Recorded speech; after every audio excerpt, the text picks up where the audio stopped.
अस्सलाम वालेकुम स्टूडेंट, उम्मीद करती हूँ आप सब पहले ऑफिस से होंगे। दिस इज मी उम्मान। स्टूडेंट, हमारा chapter forms and function in plant continue है। प्रीवियस वीडियो पार्ट 1 में हमने मुख्तलिफ टॉपिक को डिस्कस किया। आज इस वीडियो में हम उसी चैप्टर को कंटिन्यू करेंगे। तो हमारा जो आज का टॉपिक है that is about homeostasis in plant. तो हम डिस्कस करेंगे होम्योस्टेसिस को। प्लांट के अंदर होम्योस्टेसिस किस तरह से होती है। तो आपने सेकेंड ईयर के चैप्टर में पहला चैप्टर डिस्कस किया है होम्योस्टेसिस का, जिसमें हम डिस्कस कर रहे हैं कि एनिमल्स की बॉडी में किस तरह होम्योस्टेसिस हो रही है, यानी प्रॉपर बैलेंस और मेंटेनेंस किस तरह हो रही है। ठीक है, लेकिन अगर हम बात करें प्लांट की, तो प्लांट भी अपनी बॉडी को एक सूटेबल कंडीशन के लिए, एक मेंटेनेंस के लिए होम्योस्टेसिस परफॉर्म करते हैं। ठीक है, सो अगर हम इसके डेफिनेशन को देखें, so the maintenance of a stable internal environment, यानी वो मेंटेनेंस जिससे इंटरनल इन्वायरमेंट कैसा हो जाए, स्टेबल हो जाए। ठीक है, उसके लिए जो डिफरेंट चेंजेस एक्सटर्नल कंडीशन को देखते हुए प्लांट्स अपनी बॉडी के अंदर कर रहे होते हैं, उसी को हम कहते हैं होम्योस्टेसिस। ठीक है, with in a plant despite change in external condition. अब वो जो एक्सटर्नल कंडीशन है, जो बाहर की हमारी कंडीशन है प्लांट की, उसे देखते हुए प्लांट जो अपनी इंटरनल बॉडी में चेंजेस करते हैं, उसको बैलेंस करने के लिए, मेंटेन करने के लिए, उसी को हम कहते हैं होम्योस्टेसिस इन प्लांट। ठीक है, अब ये होम्योस्टेसिस यानी प्लांट का अपनी इंटरनल बॉडी को मेंटेन करना, बैलेंस करना according to external environment condition, इसके लिए दो तरीके होते हैं। प्लांट दो मैकेनिज्म्स के जरिए अपनी बॉडी को होम्योस्टेसिस में एक सूटेबल इन्वायरमेंट प्रोवाइड करता है। ठीक है, तो वो मैकेनिज्म है कौन से? सबसे पहला मैकेनिज्म है वाटर रेगुलेशन। ठीक है, तो सबसे पहले वाटर रेगुलेशन, जैसे हमने डिस्कस किया था ओस्मो रेगुलेशन, तो वाटर को हम ओस्मो कहते हैं। तो यहाँ पर बेसिकली वाटर प्लांट भी ओस्मो रेगुलेशन परफॉर्म करते हैं ताकि अपनी होम्योस्टेसिस को स्टेबल कर सके, सही बैलेंस कर सके। तो स्टूडेंट, अगर हम वाटर रेगुलेशन की बात करें, so stomata open and close. Stomata basically जो पोर्स है प्लांट के लीफ के अंदर, वो स्टोमेटा खुलते हैं और क्लोज होते हैं। उनमें मौजूद जो गार्ड सेल हैं वो खुलते हैं और क्लोज होते हैं टू रेगुलेट। क्यों? ताकि वो रेगुलेट कर सकें किसको?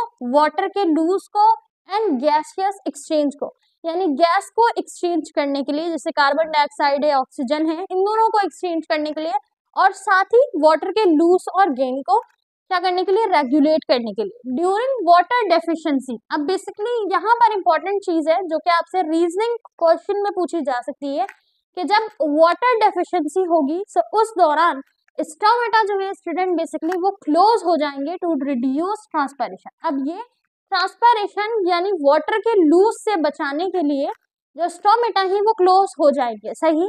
तो हमारे पास बेसिकली वाटर की फिर डेफिशिएंसी कम होगी लेकिन बहुत ज्यादा कम। यानी अगर प्लांट को ये महसूस होने लगेगा कि प्लांट की पूरी बॉडी में जो वाटर की अमाउंट है या जो वाटर का रेगुलेशन है वो क्या हो रहा है? डेफिशिएंसी की तरफ जा रहा है, कम होता जा रहा है। सो ऐसी सूरत हाल में प्लांट क्या करेंगे? अपने स्टोमेटा को क्लोज कर लेंगे। अब स्टोमेटा क्लोज होगा तो उसमें से वाटर जो लूज हो रहा था वो बंद हो जाएगा। ठीक है, ऐसा तब होता है जब हद से ज्यादा इन्वायरमेंट कैसा हो? हॉट हो, यानी बहुत ज्यादा शिद्दत वाली गर्मी हो, प्लांट को मुस्तकिल हीट प्रोवाइड हो रही हो, सनलाइट की रोशनी हो, और प्लांट जो है वो मुसलसल अपना वाटर लूज कर रहा हो, डेफिशिएंसी बढ़ रही हो वाटर की। तो ऐसी कंडीशन में प्लांट अपने स्टोमेटा को क्लोज कर लेते हैं। ठीक है, तो ऐसी कंडीशन में क्या होगा? ओस्मो रेगुलेशन को मेंटेन किया जाएगा। तो अगर हम बात करें ओस्मो रेगुलेशन यानी वाटर रेगुलेशन की, कि प्लांट किस तरह अपने होम्योस्टेसिस में मेंटेनेंस करते हैं सूटेबल इंटरनल इन्वायरमेंट की, तो वो बेसिकली क्या करते हैं? अपने स्टोमेटा को क्लोज कर लेते हैं। तो स्टोमेटा को क्लोज करने की वजह से वाटर जो है उसका लॉस कम होता है, पानी कम जाता है, तो फिर इस तरह अपने इंटरनल इन्वायरमेंट को बैलेंस किया जाता है। ठीक है, अब बाहर जो है वो बहुत ज्यादा क्या है? गर्मी है। ठीक है, और अंदर इन्वायरमेंट में वाटर जो है वो मुस्तकिल क्या कर रहा है? रेगुलेट कर रहा है। ठीक है, तो वाटर मुस्तकिल निकलता जाएगा, तो इस तरह वाटर लूज हो जाएगा, डेफिशिएंसी की तरफ चला जाएगा, सही।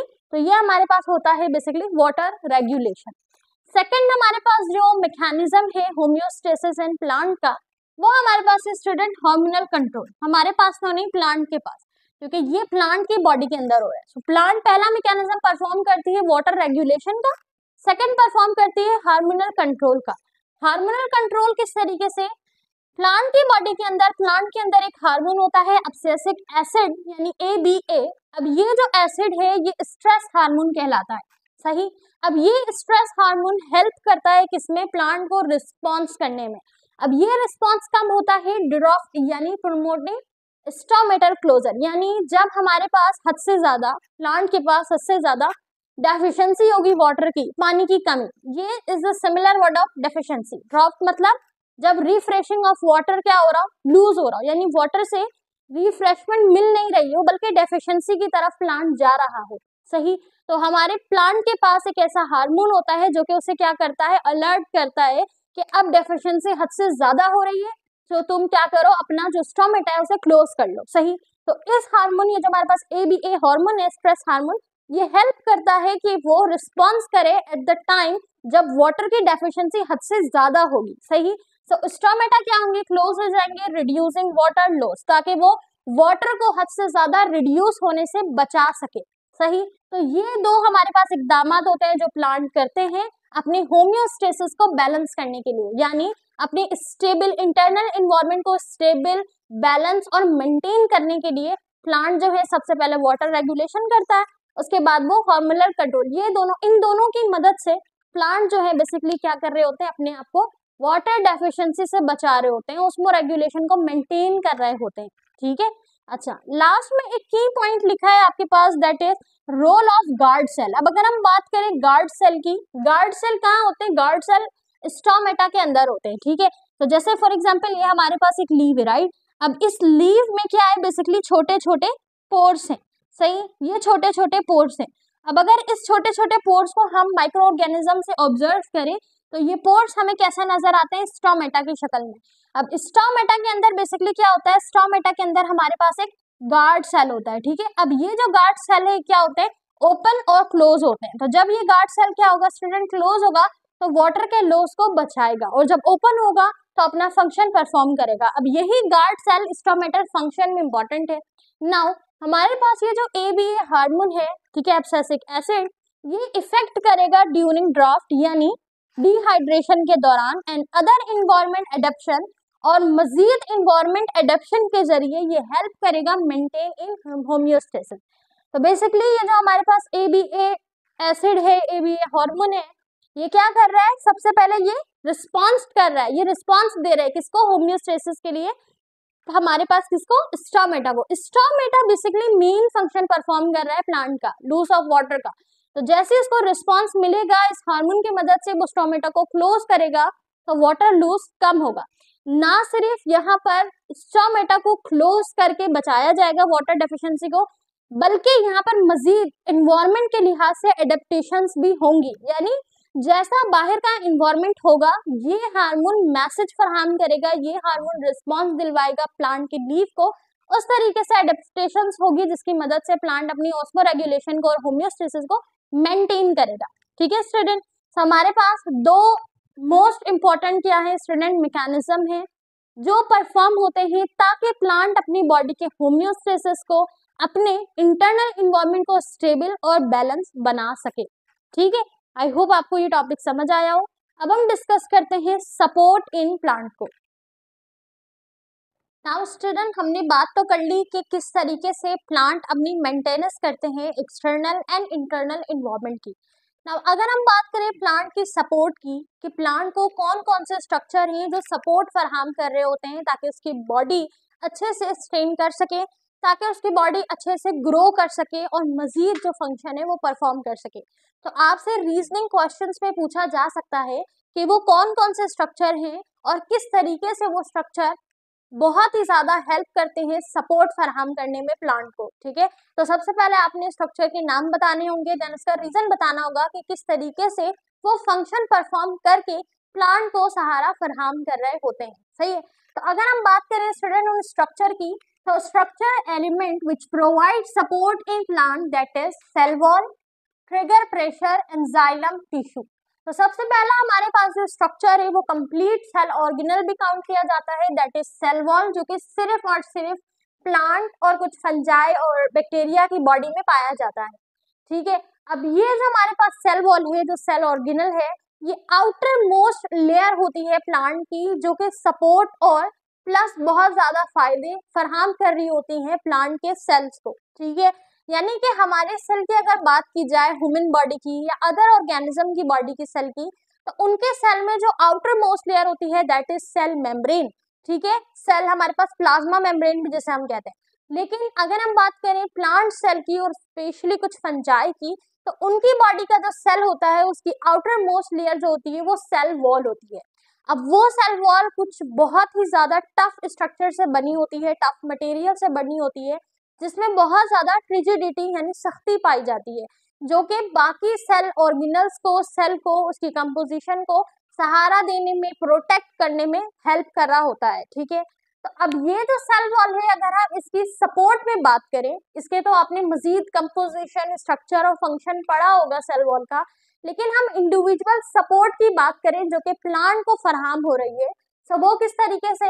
सबसे पहले इसकी कंपोजिशन, जैसे कि जो हमारे पास सेल वॉल है वो सबसे ज्यादा बना होता है सेल्यूलोज से। सेल्यूलोज हमारे पास एक कार्बोहाइड्रेट है, सही। अब ये जो सेल्यूलोज है बेसिकली ये प्रोवाइड करता है रिजिडिटी, रिजिडिटी मतलब टफनेस, सख्ती, एंड स्ट्रक्चर सपोर्ट, और स्ट्रक्चर सपोर्ट फराहम करता है। तो आपने देखा है प्लांट इस तरीके से स्ट्रेट होता है जब तक वो ग्रो कर रहा होता है, ठीक है। तो जैसे प्लांट ग्रो करना छोड़ देता है, उसको सही से न्यूट्रिएंट्स नहीं मिल रहे होते, तो वो अपनी जो पोजीशन है उसे चेंज करता है, वो डाउन होता जाता है, इस तरह मुरझा जाता है। तो जो प्लांट की स्ट्रेटनिंग है यानी प्लांट की जो स्ट्रेंथ है, प्लांट का जो सपोर्ट है, वो सबसे ज्यादा प्रोवाइड होता है किसके जरिए, सेल वॉल के जरिए। तो सेल वॉल बेसिकली क्या चीज फराहम करता है जिससे प्लांट को सपोर्ट मिलता है, सेल वॉल फराहम करता है स्टूडेंट रिजिडिटी यानी सख्ती। अब ये रिजिडिटी स्टूडेंट हेल्प करती है प्लांट को स्ट्रक्चरल सपोर्ट में, ठीक है। स्ट्रक्चरल सपोर्ट में किस तरह, प्लांट के सेल वॉल में कुछ लिगेंड मटेरियल होता है। अब ये जो लिगेंड है ये स्टकी यानी कि ग्लू लाइन, बिल्कुल चिपचिपा, ये लिगेंड क्या करता है बेसिकली, ये सेल वॉल में जाइलम सेल में फर्दर जो है ना वो स्ट्रेंथ फराहम करता है प्लांट को, ठीक है। प्लांट के मूवमेंट में, प्लांट के लोकोमोशन में, प्लांट के स्ट्रेट उसको ग्रो करने में, ठीक है। ये सारी जो सहूलत है वो सेल वॉल फराहम कर रहा होता है। अब अगर हम बात करें स्टूडेंट ट्रिगर प्रेशर की, अब ये जो ट्रिगर प्रेशर है ये प्रेशर बेसिकली कहाँ पाया जाता है, ये प्लांट सेल के एक अदर ऑर्गेनल्स यानी हमारे पास वैक्यूल में पाया जाता है। ये प्रेशर एक्सट्रीड होता है by the cell vacuole. Cell vacuole क्या होता है, ये वैक्यूल सेल हमारे पास प्लांट के अंदर एक ऐसा स्ट्रक्चर है, एक ऐसी ऑर्गेनल है जहां पर फूड स्टोर होता है, यानी जो प्लांट का ग्लूकोज है, प्लांट का जो फूड है वो इस जगह पर स्टोर होता है। आपने पढ़ा होगा कि हमारे पास जो प्लांट सेल है, इस प्लांट सेल में सबसे ज्यादा जो स्पेस जिस ऑर्गेनल ने कंज्यूम किया हुआ होता है वो हमारे पास वैक्यूल होता है। साइड में किधर न्यूक्लियस और फिर बाकी ऑर्गेनल्स जो है आपको स्टूडेंट देखने को मिलते हैं। अब ये जो वैक्यूल है ये इतना ज्यादा जगह क्यों रखता है, ताकि इसमें फूड सबसे पहले स्टोर हो सके। इसके साथ ही इस पे एक प्रेशर क्रिएट होता है, ठीक है, जो आपने पढ़ा होगा। वो प्रेशर बहुत ज्यादा हेल्प करता है सपोर्ट में, सही। वो प्रेशर किस तरह हेल्प करता है, वो प्रेशर बेसिकली फिल्ड होता है with water against the cell wall. Against the cell wall वो वाटर जो मौजूद होता है वो प्लांट को कीप रखता है फ्रेम एंड अपराइट, यानी प्लांट को जो स्ट्रेट, जो प्लांट मौजूद है, स्ट्रेट ग्रो कर रहा है, वो इसी प्रेशर की मदद से कर रहा होता है, ठीक है स्टूडेंट। नाउ इसके अलावा जो हमारे पास थर्ड स्ट्रक्चर है वो कौन सा है, that is xylem tissue. Xylem tissue basically contain करता है लिग्निफाइंग वॉल्स। अब ये जो लिग्निफाइंग वॉल्स हैं ये प्रोवाइड करती हैं mechanical strength and water transport. तो वाटर जो कि मुस्तकिल ट्रांसपोर्ट हो रहा है प्लांट्स की बॉडी के अंदर bye the help of xylem tissue, तो ये मैकेनिकल स्ट्रेंथ फराहम करेगा और साथ ही साथ वाटर को ट्रांसपोर्ट करने में मदद करेगा, ठीक है। नाउ अगर हम इसके सिग्निफिकेंस को देखें इन तीनों स्ट्रक्चर की, कि इन तीनों स्ट्रक्चर के सिग्निफिकेंस क्या है प्लांट के लिए, so these structures collectively support the plant body. ये तीनों स्ट्रक्चर मिलके प्लांट की बॉडी को सपोर्ट फराहम कर रहे होते हैं, right, and allowing to it grow upright and external forces, और साथ ही कुछ एक्सटर्नल फोर्सेस से जो है ना उसको बचाने के लिए, सब प्रोटेक्शन के लिए मदद करता है, साथ ही ग्रो करता है अपराइट ताकि प्लांट स्ट्रेट एक अच्छी डायरेक्शन और पोजीशन में ग्रो कर सके। तो जब ये तीनों स्ट्रक्चर साथ मिलके वर्क करते हैं तो प्लांट को एक अच्छी खासी सपोर्ट मिलती है, ना सिर्फ उसके ग्रोथ में, ना सिर्फ उसके पोजीशन में, बल्कि कुछ एक्सटर्नल फोर्सेस से भी प्रोटेक्ट होने में। सही, तो कुछ एक्सटर्नल फोर्सेस किस तरीके से, जब हवा का बहुत ज्यादा प्रेशर हो, पानी का बहुत प्रेशर हो, बाकी किसी इन्वायरमेंट चेंज का, कंडीशन का प्रेशर हो, तो उस एक्सटर्नल फोर्सेस से भी प्लांट फाइट करता है by the help of these structure. सही ना। उसके बाद लिग्निफाइंग जाइलम जो हमारे पास है वो ऑल्सो प्रिवेंट्स करता है किससे, कोलैप्स से ड्यूरिंग वाटर ट्रांसपोर्ट। अब चूंकि हमारे पास ये टिश्यू ना सिर्फ सपोर्ट फराहम कर रहा है बल्कि इसका वाटर ट्रांसपोर्ट में एक अहम रोल है, तो ये कोलैप्स से भी बचाता है। यानी वाटर में बेसिकली जब प्लांट के अंदर डेफिशिएंसी होगी वाटर की, ठीक है, प्लांट के अंदर जो हाइड्रोजन, अब यहाँ पर आप जिस टिश्यू की बात कर रहे हैं, इस टिश्यू में हमारे पास एक बॉन्ड भी होता है, ठीक है, जैसे आपने बायोकेमिकल में पढ़ा होगा, वो बॉन्ड हमारे पास कौन सा होता है, हाइड्रोजन बॉन्ड। तो आपने कोहेसिव फोर्स ऑफ अट्रैक्शन और एडेसिव फोर्स ऑफ अट्रैक्शन को पढ़ा होगा, उसमें हमारे पास बेस्ट एग्जांपल होती है जाइलम और फ्लोएम टिश्यू की ट्रांसपोर्टेशन में। यानी जब वो ट्रांसपोर्ट कर रहे होते हैं तो कोलैप्स जो है वो बनना शुरू हो जाते हैं, तो उससे कोलैप्स से भी बचाने के लिए प्लांट की बॉडी को ये जाइलम टिश्यू बहुत ज्यादा हेल्प कर रहे होते हैं। सही, तो ये हमारे पास तीन मेजर स्ट्रक्चर थे, स्ट्रक्चरल एलिमेंट थे जो कि प्लांट को सपोर्ट फराहम करते हैं और साथ ही एक्सटर्नल फैक्टर, एक्सटर्नल फोर्सेस से भी बचा रहे होते हैं, प्रोटेक्ट कर रहे होते हैं। ठीक है, वो कौन कौन से हैं? सबसे पहला सेल वॉल, टर्गर प्रेशर और जाइलम टिश्यू। ठीक है, इन तीनों के आपने जो है ना अलग अलग फंक्शन याद रखने के, ये कहाँ कहाँ पर सपोर्ट फराहम कर रहे हैं। हो सकता है रीजनिंग क्वेश्चंस में आपसे पूछ लिया जाए, सही है, क्योंकि सपोर्ट इन प्लांट का पूछा जाता है, होमियोस्टेसिस का पूछा जाता है। ठीक है, इसके साथ ही जो आपको एमसीक्यूज की बुक फराहम की गई है उसमें 40+ एमसीक्यूज हैं। कोशिश कीजिएगा कि आप उस एमसीक्यूज को जरूर जो है ना वो टेस्ट दें, उस एमसीक्यूज की बार बार प्रैक्टिस करें, क्योंकि वो आपको आपके टेस्ट को क्लियर करने में काफी हेल्प करेगा। अब इसी चैप्टर से हमारा एक लास्ट टॉपिक है ग्रोथ से रिलेटेड, हम उसे डिस्कस करते हैं। नाउ स्टूडेंट, अब हम बात करते हैं प्लांट की ग्रोथ की और प्लांट के डेवलपमेंट की, कि प्लांट किस तरह ग्रो करेगा और किस तरह डेवलप करेगा। हमारे पास अगेन वो कौन कौन से स्ट्रक्चर हैं, वो कौन कौन से बेसिकली पोर्शन और रीजन्स हैं जो प्लांट को ग्रोथ में बहुत ज्यादा मदद देंगे। ठीक है, सपोर्ट की तो हमने बात कर ली, सपोर्ट यानी सहारा, डायरेक्शन। लेकिन अगर हम बात करें ग्रोथ और डेवलपमेंट की, तो इसमें कुछ प्रोसीजर, कुछ प्रोसेस, कुछ फेजेस आ जाते हैं जो कि प्लांट को ग्रोथ करने में यानी बढ़ने में मदद देते हैं। ठीक है, तो प्लांट को सपोर्ट देना अलग है और प्लांट को ग्रोथ और डेवलपमेंट फराहम करना ये अलग है। ठीक है, नाउ स्टूडेंट, जैसे अगर हम ग्रोथ फेजेस की बात करें तो ग्रोथ फेजेस 3 तरीके से होती है। सबसे पहला cell division. Cell division is a process, right. Cell division आप किसमें पढ़ते हो? सेल साइकिल में पढ़ते हो, सही है। सेल डिवीजन आप सेल साइकिल में पढ़ते हो। अब बेसिकली सेल साइकिल में होता क्या है, इस सेल साइकिल में जो हमारे पास डिफरेंट चेंजेस है, हम ये कह सकते हैं कि यहाँ पर बेसिकली क्या होता है, चेंजेस अकर होते हैं। ठीक है, सो वो चेंजेस जो प्लांट को ग्रो करने में मदद दे, सो वो चेंजेस होते हैं by the help of cell division and the different phases. Different phases की मदद से, डिफरेंट डिविजन्स की मदद से, डिफरेंट रिडक्शन प्रोसेस की मदद से प्लांट एक से लेके जो है ना उसके सेल, एक से लेके दूसरे सेल में, दूसरे से तीसरे में, इस तरह डिवाइड्स होते हैं।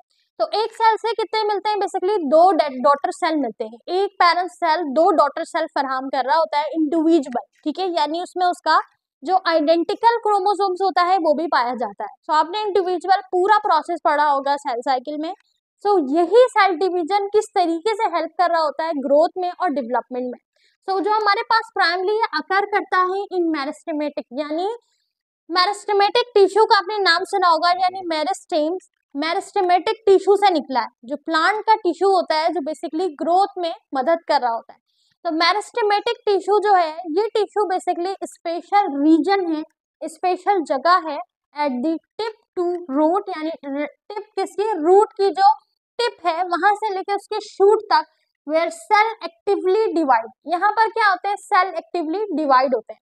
तो अगर आपसे एमसीक्यूज में पूछा जाए कि प्लांट का वो रीजन जहां पर बेसिकली एक्टिवली डिवीजन होती है, सेल डिवीजन, वो कौन सा रीजन है, तो वो हमारे पास मेरिस्टेम्स यानी मेरिस्टेमेटिक टिश्यू है, सही, ये टिश्यू का नाम है, सही है, ये टिश्यू का नाम है मेरिस्टेमेटिक टिश्यू। अब मेरिस्टेम्स यानी स्पेशल रीजन जहाँ पे जो हमारे पास सेल है वो एक्टिवली डिवाइड होंगे, यानी सेल डिविजन्स परफॉर्म करेंगे, माइटोसिस और मियोसिस, ठीक है। सेल डिवीजन जिस तरह एनिमल सेल में होता है, इस तरह प्लांट सेल में भी प्रॉपर सेल डिवीजन होती है, ठीक है। क्रोमोसोम्स हो गए, identical divisions, properly cell divide होता है इनटू डॉटर सेल। अब इस डॉटर सेल की मदद से क्या हो रहा है, ग्रोथ हो रही है, जितनी ज्यादा जो है वो डिवाइड होंगे, सेल डिवीजन होगी, उतनी ज्यादा क्या होगी, क्वांटिटी में प्लांट्स की ग्रोथ होगी, ठीक है। अब बेसिकली हमारे पास जो सेकंड बेसिकली फेज है ग्रोथ का वो है सेल इलोंगेशन। इलोंगेशन मतलब सेल का इंक्रीज होना, बढ़ना साइज में। एक ग्रोथ हमने बात की किसकी, रिप्रोडक्शन की, यानी सेल किस तरह एक से दो से दो मजीद फिर चार, by the phases and cell division हो रहे हैं, तो ग्रोथ बढ़ रही है यहाँ पे, ठीक है। इसके अलावा एक और ग्रोथ जो कहलाता है यानी साइज में ग्रो करना, ठीक है, न्यूट्रेंट को हासिल करके ग्रो करना, इंक्रीज होना। सो सेल इलोंगेशन हम कहते हैं जब बेसिकली सेल इंक्रीज होते हैं अपने साइज में, स्पेशली इन इलोंगेशन जोन, यानी वो बढ़ना शुरू करते हैं अपने साइज में, अपनी लेंथ निकालते हैं, ठीक है। प्लांट अपने जो स्टेम है उसको बड़ा करते हैं, सही है, contributing to root and shoot length, ठीक है, यानी अपनी लेंथ को बढ़ाते हैं, सही है। जो थर्ड हमारे पास फेज है ग्रोथ का, that is cell differences. Cell differences से मुराद सेल डिफरेंशिएट, यानी cells specialize into different types, जैसे कि जाइलम और phloem, to perform specific function. तो जाइलम और फ्लोम जो हमारे पास टिश्यूज के सेल होते हैं, ये भी एक मेजर रोल प्ले कर रहे होते हैं ग्रोथ में, ठीक है। तो अगर आपसे ग्रोथ एंड डेवलपमेंट का पूछा जाए तो डेवलपमेंट में हम कहेंगे सेल डिवीजन को, और ग्रोथ में हम किसको कहेंगे, हम बात करेंगे सेल इलोंगेशन, यानी सेल का अपनी लेंथ में और अपने साइज में बड़ा होना। इसमें क्या होगा, स्टेम जो है ना उसका जो साइज है वो बढ़ेगा, यानी स्टेम प्लांट का तना, प्लांट अपने तने में क्या करेगा, वो बड़ा होगा। अब जैसे जैसे प्लांट का स्टेम जो है वो बढ़ता जाएगा तो नए नए लीव्स ग्रो करेंगे, ठीक है। अब लीव्स ग्रो करेंगे, फिर मजीद जो है वो स्टोमेटा आएंगे, ठीक है। लीव्स के अंदर स्टोमेटा पाए जाते हैं, गार्ड सेल, जो कि क्या करेंगे, मजीद फंक्शन भी परफॉर्म कर रहे होंगे, जैसे ओस्मोरेगुलेशन हो गया, ठीक है। तो इस तरीके से प्लांट जो है वो ग्रो करता है, सही है, अपने साइज में, सेल डिविजन्स की मदद में, और साथ ही different type of cells and tissue में, सही है। तो ये हमारे पास हो गया growth and development in plant, ठीक है। तो हमने इस पूरे चैप्टर में डिस्कशन की प्लांट्स के ऊपर। तो ये वाला जो चैप्टर है ये आपके बॉटनी सेक्शन से आएगा, इसमें आपसे पूछा जाएगा प्लांट के ग्रोथ के बारे में, प्लांट के होमियोस्टेसिस के बारे में, ठीक है, प्लांट के सपोर्ट के बारे में, ठीक है। इस तरीके की चीजें आपसे रीजनिंग क्वेश्चंस में पूछी जा सकती हैं, ठीक है। जैसे मैंने आपको पहले बताया कि आपने एमसीक्यूज की तैयारी भरपूर अपनी टेक्स्ट बुक से तो जरूर करनी है, और साथ ही जो आपको पीडीएफ प्रोवाइड किया गया है किसका, एमडीकैट की एमसीक्यूज बुक का, उससे भी एमसीक्यूज की भरपूर तैयारी करनी है, ठीक है। अगर आप इस तरीके से तैयारी करेंगे तो इंशाल्लाह आप अच्छे परसेंटेज, अच्छे मार्क्स गेन कर सकेंगे अपने टेस्ट में। टॉपिक से रिलेटेड कोई भी सवाल हो तो कमेंट में जरूर पूछिएगा। Take care of yourself. अल्लाह हाफिज।